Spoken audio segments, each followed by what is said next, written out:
வணக்கம் friends, welcome to Mithras kitchen.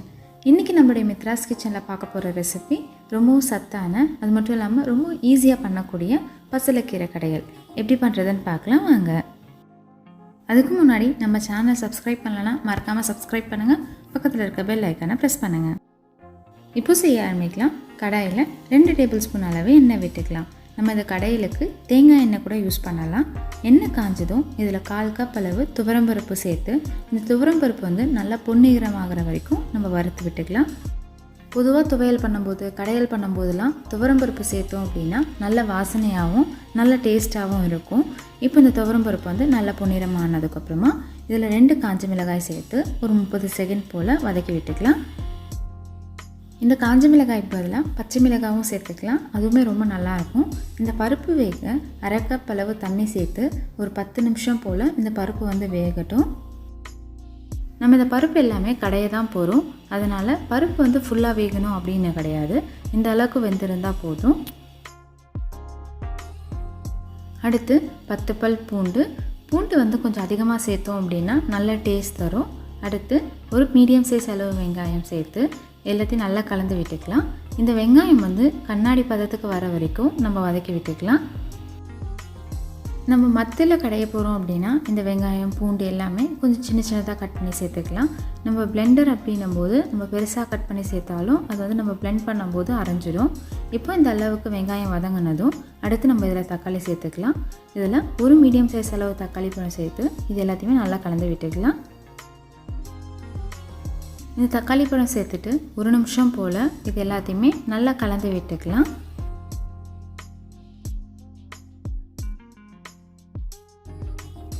ஒரு நிமிஷத்துக்கு அப்புறமா அடுத்து நம்ம மசாலாலாம் சேர்த்துக்கலாம். இதில் 1/2 டீஸ்பூன் மஞ்சள்தூள், காரத்திற்கேற்ப குழம்பு மிளகாய்த்தூள், விருப்பப்பட்டால் இதில் தனியாத்தூள் ஜீரகத்தூளும் சேர்த்துக்கலாம். அடுத்து தேவையான அளவு உப்பு சேர்த்து இது எல்லாத்தையுமே நல்லா கலந்து விட்டுக்கலாம். இது வந்து ஒரு 5 நிமிஷம் போல் இந்த மசாலா எல்லாமே நல்லா வதங்கட்டும்.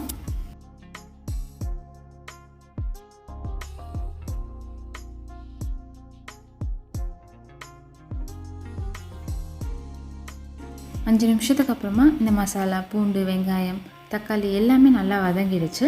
அடுத்து நம்ம பசலைக்கீரை சேர்த்துக்கலாம். இதில் ஒரு கத்து பசலைக்கீரையை நல்லா பொடிசாக கட் பண்ணி சேர்த்துக்கலாம். நம்ம மத்தில் கடையிற மாதிரி இருந்ததுன்னா நம்மளால் எந்த அளவுக்கு பொடிசாக கட் பண்ண முடியுமோ அந்த அளவுக்கு நல்லா பொடிசாக கட் பண்ணி சேர்த்துக்கலாம்.